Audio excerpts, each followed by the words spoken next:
ინტელექტის ამერიკული კომპანია OpenAI, რომელმაც მსოფლიოს წარუდგინა დღესდღეობით ერთ-ერთი ყველაზე წარმატებული ჩატბოტი ChatGPT დარჩება არაკომერციული ორგანიზაციის მმართველობის ქვეშ. ასეთი გადაწყვეტილება მიიღო OpenAI-ის დირექტორმა სემ ალტმანმა და წარუდგინა კომპანიის თანამშრომლებს.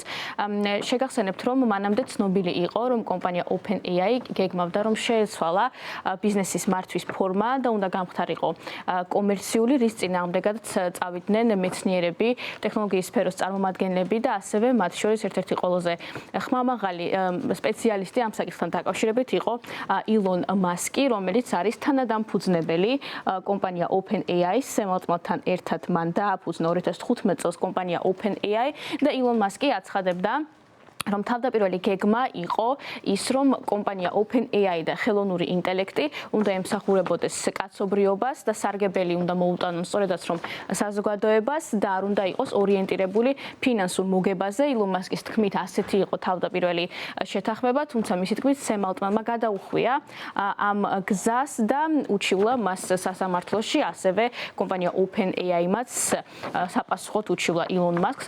ამჟამად მიმდინარეობს სამართლებრივი დავა ამ საკითხთან დაკავშირებით, თუმცა როგორც ცნობილი გახდა, OpenAI-მ გადაწყვეტილება უკვე მიიღო და აღსანიშნავია ის, რომ OpenAI არის შეიძლება ითქვას, რომ უცნაურად ჩამოყალიბებული კომპანია, რადგან ეს არის კომერციული კომპანია, რომელიც იმართება არაკომერციული ორგანიზაციით საშუალებით და სწორედ ასეთად დარჩება, როგორც სემ ალტმანმა განაცხადა, კომპანია OpenAI, თუმცა ამავდროულად, როგორც აღნიშნავენ, კომპანიაში ორიენტირებული იქნება და განვითარდება კომპანია OpenAI საზოგადოებისთვის სასარგებლო კორპორაციად. ეს არის ფორმა, რომელიც ძირითადად არსებობს ამერიკის შეერთებულ შტატებში, როგორც ბიზნესის ფორმა.